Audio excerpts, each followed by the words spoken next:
ये युद्ध से जुड़ी हुई अमेरिकी चेतावनी के बीच एक्शन में पुतिन सेना दिख रही है।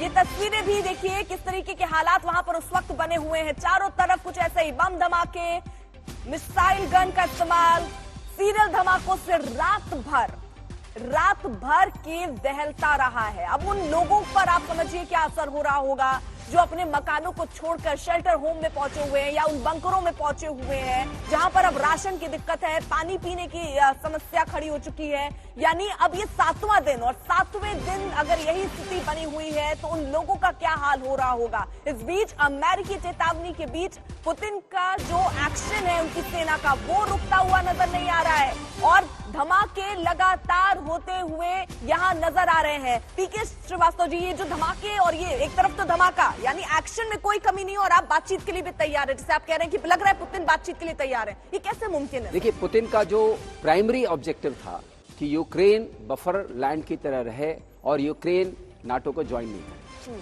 ये उनका प्राइमरी ऑब्जेक्टिव है। उनका ये कहना है कि अगर यूक्रेन नाटो को ज्वाइन करता है तो एक तरीके से रशिया के लिए सिक्योरिटी डायमेंशंस बहुत डेंजरस हो जाते हैं। सर मेरा काउंटर इसमें सवाल है, क्योंकि ये अब देखिए, अब क्योंकि कोई बात नहीं कर रहा है कि युद्ध के पहले, युद्ध के समय की बात, युद्ध शुरू क्यों हुआ।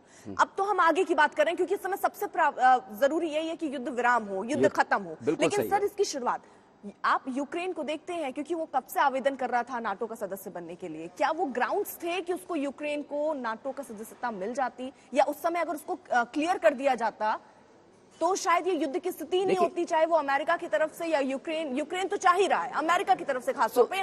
रशिया का आज तक क्या अनुभव रहा है?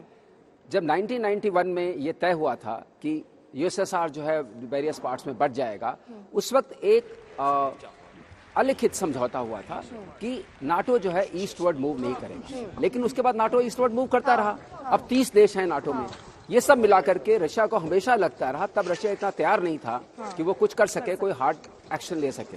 अब पुतिन ने अपने आप को तैयार किया और पुतिन का ये कहना है कि ये बफर लैंड की तरह रहे यूक्रेन। लेकिन यूक्रेन ने जो पहला प्रोसेस शुरू किया, वो जो उन्होंने अभी तय कर लिया है कि हम यूरोपियन यूनियन को ज्वाइन करेंगे, ये हमेशा से पहला स्टेप रहा है। बाकी देशों के साथ भी ऐसा ही हुआ है, पोलैंड के साथ, बाकी लोगों के साथ अगर आप देखें ऐसा ही हुआ। तो पुतिन को ये संकेत मिला कि अब ये नाटो के मेंबर बन जाएंगे। उस नाटो के मेंबर ना बने, इसके लिए उन्होंने, ये संभावना बहुत गहरी थी उनके दिमाग से। उनके अंदर ये चिंता थी कि हमारी सिक्योरिटी जो है वो जरूर इससे वो एक तरीके से डेंजरस जोन में जा रही है।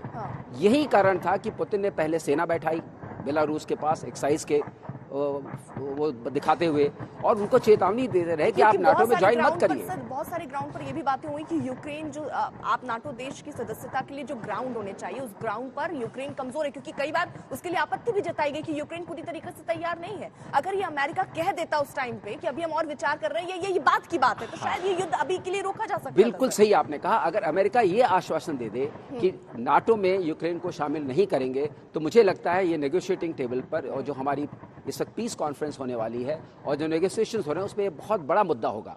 लेकिन अब हम ये अनुभव नहीं दे रहे हैं, हम कुछ और कह रहे हैं। ठीक है, रोहित जल्दी से आपका कमेंट।